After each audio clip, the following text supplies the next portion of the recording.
This is Neil Ratner Rock Doc here on WDST Radio Woodstock with another episode of This Week in Rock with support from Transcendental and my friend, the amazing dentist and rock star Bruce Milner.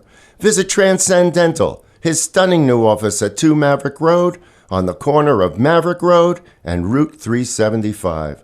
On June 22, 1971, Joni Mitchell released her iconic album Blue, widely regarded by music critics as one of the greatest albums of all time. Despite the success of her first 3 albums and songs like Woodstock, Mitchell made a decision to break from performing in 1970. Her relationship with Graham Nash was ending, and she was already in an intense relationship with James Taylor, and Joni felt the need to get away. So in early spring of 1970, she set off with a friend on a vacation around Europe. The trip motivated Joni to start writing again for what would become her next album, Blue. According to Joni, the Blue album, there's hardly a dishonest note in the vocals. At that period of my life, I had no personal defenses. I felt like a cellophane wrapper on a pack of cigarettes. I felt like I had absolutely no secrets from the world, and I couldn't pretend in my life to be strong or to be happy.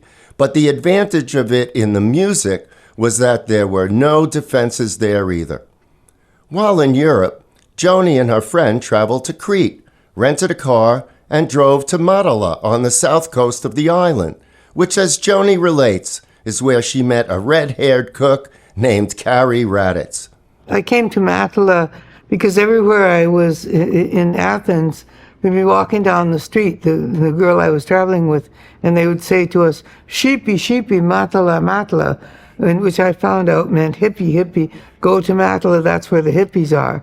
So we went to Matala, and we were standing at the ocean's edge, looking out towards Turkey, and Penelope, the girl I was traveling with, was talking about her namesake, Penelope and Ulysses, like the story of the woman whose husband is away and she's surrounded by suitors and she's weaving a tapestry. And they keep saying, "When will you tell us who you choose?" And she said, "When I finish my tapestry." And every night she'd tear out everything that she did during the day, right? So we're telling this story when suddenly, boom, there's this huge explosion. I turned around and I saw this red-headed character all in whites, like a white turban with red hair sticking out and white kind of Gandhi-esque kind of costume, blow out of a restaurant. He was the cook there. He lit the stove and it blew up. And that was how I met Carrie Raditz. Wow. The two had a short relationship, and Joni wrote the first verse of the song Carrie as a present for Raditz's 24th birthday, finishing the song when she returned to the U.S. Okay, let's listen. From the album Blue, Joni Mitchell and Carrie.